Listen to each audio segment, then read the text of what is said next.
The day I arrived too late, the world seemed to hold its breath in the pouring rain. A heavy gray silence settled over everything. I thought I had more time to say goodbye to my father, but grief has a cruel sense of timing. It waits for no one. Sometimes it arrives before we're ready, and sometimes it arrives when it's already too late to say what needs to be said. The rain was falling hard that afternoon as I stood there alone, staring at the fresh soil that now held my father. It covered his grave, marking the end of a chapter I wasn't ready to close, a finality that felt impossible to grasp. People had already left.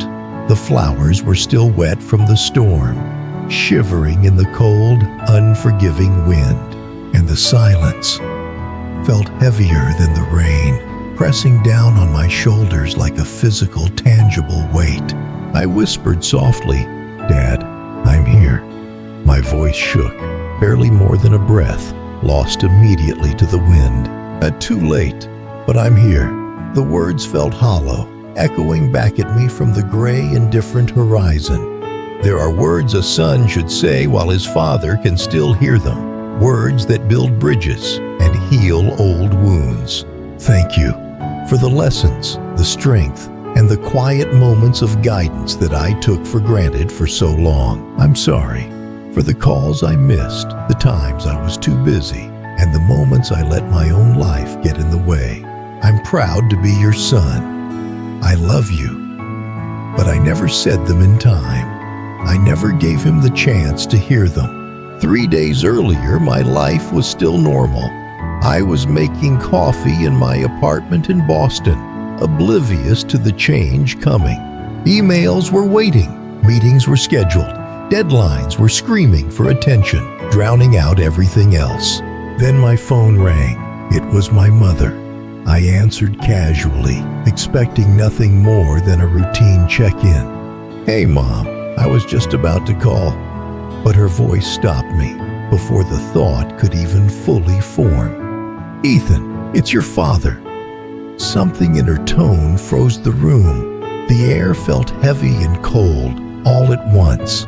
"He collapsed this morning," she said quietly. "The paramedics came fast, but the pause was longer than the words." She couldn't finish the sentence. I already knew. My hand loosened, and the mug slipped from my fingers. "No," I whispered. "I talked to him on Sunday. He sounded fine. We were making plans for the holidays." My mother cried softly. "I know, sweetheart. I was supposed to visit next week," I said, "but it was just air." "I know," she whispered back, but next week never came. Time had simply, cruelly run out for us both. The drive from Boston to my hometown took almost 4 hours. 4 hours of hollow, rhythmic rain. 4 hours of silence.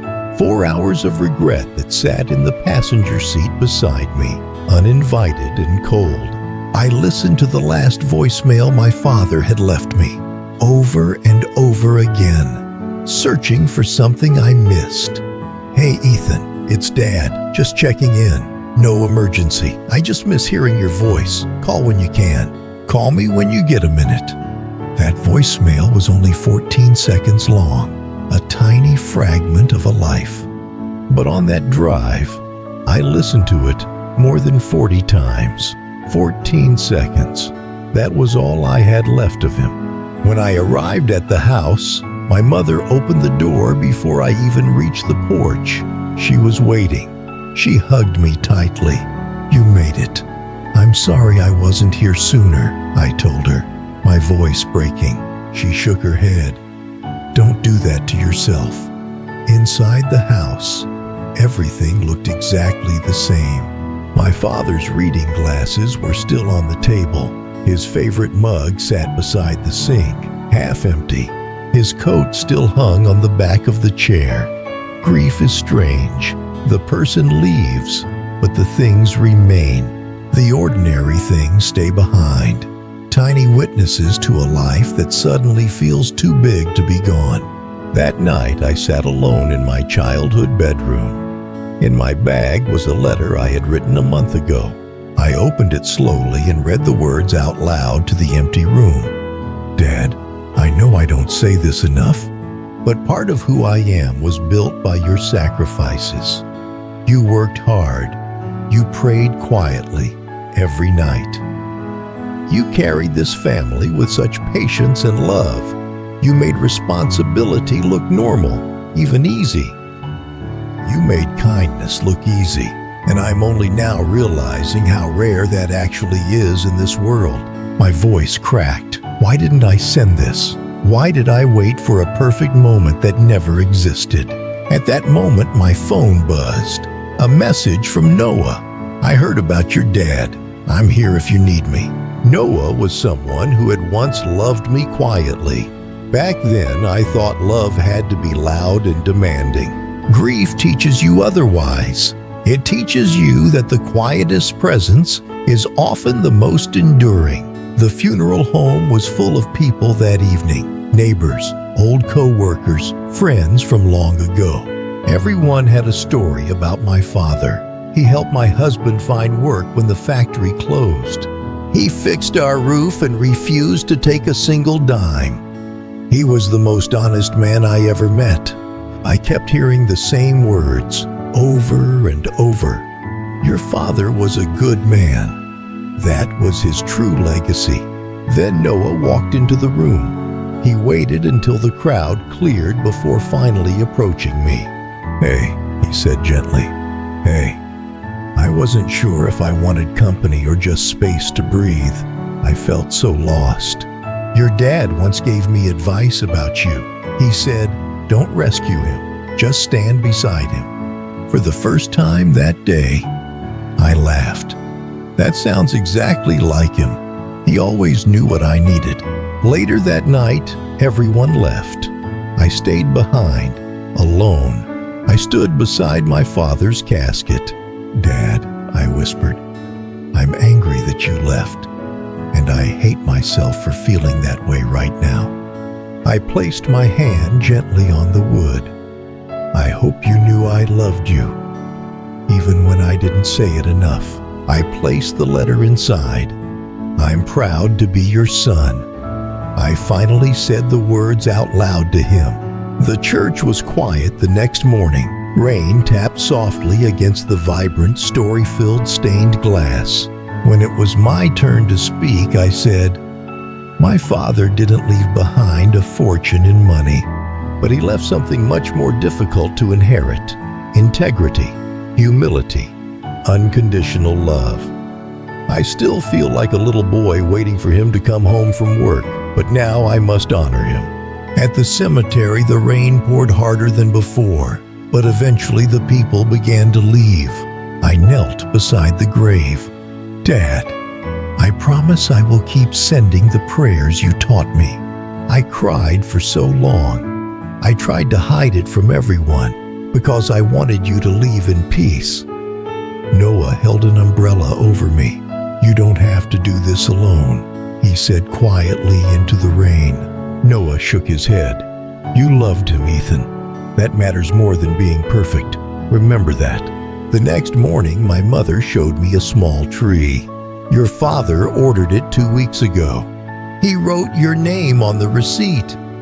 It was his final gift to me, a legacy I could help grow. So Noah helped me plant it. As we pushed the roots into the soil, I remembered his voice. Planting a tree is an act of faith. You do the work today for a shade you may never sit under. That evening, Noah and I sat on the porch. I almost called you 100 times, he admitted. I didn't want another unfinished sentence. He took a breath. I never stopped loving you. I smiled sadly. My father loved my mother the same way, quietly, faithfully, every single day. I used to think that kind of love was small. Now I realize it might actually be the biggest kind. A week later, I returned to the cemetery. The rain had finally stopped. The sky was bright. Hi, Dad, I said softly. The tree is planted. Mom is doing better. The house isn't empty. You taught me how to be strong, how to apologize, how to pray, how to love with my whole heart. I looked once more at the grave. Then I nodded. Yes, I think I am finally ready to move forward. Some people leave this world quietly, but the love they plant, it just keeps growing, forever, in memory, in prayer, and in the lives that continue because of them. Rest in peace, Dad. I'll take it from here. As the sun sets on this chapter, I realize that grief isn't just a loss. It's a deep transformation of the self. Like the tides, it comes and goes, but it always leaves something beautiful behind on the shore of the soul. Every step I take now is guided by the memory of his walk, his stride, his unwavering quiet faith. He carved a path for me that I didn't see until he was gone, a path defined by honor and grace. His life was a story written in deeds, not just words. A story I am now tasked to continue and expand. There is a warmth in the memory of his laughter that keeps the coldness of regret far at bay. I hope he is flying high now, watching over the tree we planted and the love we continue to share. Time is a gift he taught me to cherish, even when it feels like there's never quite enough of it. His love was like those mountains, silent, immovable, and always there to guide me back home. One life can touch so many others, creating ripples of kindness that never truly end or fade away. Even in the falling, there is a certain beauty. Even in the letting go, there is a new beginning waiting. He was my lighthouse, and though the light has changed its form, the direction remains clear. Every morning brings a fresh start, a new chance to live the values he held so dear to his heart. I carry his tools now, not just the physical ones, but the deeper tools of character and spirit. My moral compass was set by his quiet example, and I know it will never lead me astray. Life flows on, like a river to the sea, but the source of my strength remains pure and strong. There is a strength in silence that he understood better than anyone I've ever known in my life. Every second is a heartbeat, a reminder that we are part of something much larger than ourselves. What we sow in life, we reap in the memories of those we leave behind. He sowed only love. I will carry his light forward into the unknown until the day we finally meet again. He was my anchor in the storm, and now he is the firm foundation upon which I build my future. The voyage continues, but the destination is no longer a mystery to me. It is home. It is peace. Hope is a small thing, fragile but powerful, with the strength to break through the hardest soil. Peace isn't the absence of pain, Ethan. It's the presence of love in the very midst of it all. The climb was long and hard, but the view from the top is worth every single struggle along the way. We are rooted in the stories of the past, but we grow toward the light of the future, always. Change is the only constant in this life, and in that change, we find the strength to become ourselves. His spirit is in the light, in the wind, and in the quiet, sacred moments of reflection. The heavy burden of grief has become the precious gift of memory, a light reminder of love. I carry him here, in every single beat, in every breath I take, in every act of kindness I perform. The legacy of a good man is not in what he kept for himself, but in what he gave away. He gave all. We are all just stars in a vast, mysterious universe, but his light will always shine brightest for me. I am his son. I am his living legacy. And I will live a life that makes every one of his prayers worth it. Goodbye, Dad, until we meet again. Thank you for everything you were and everything I am.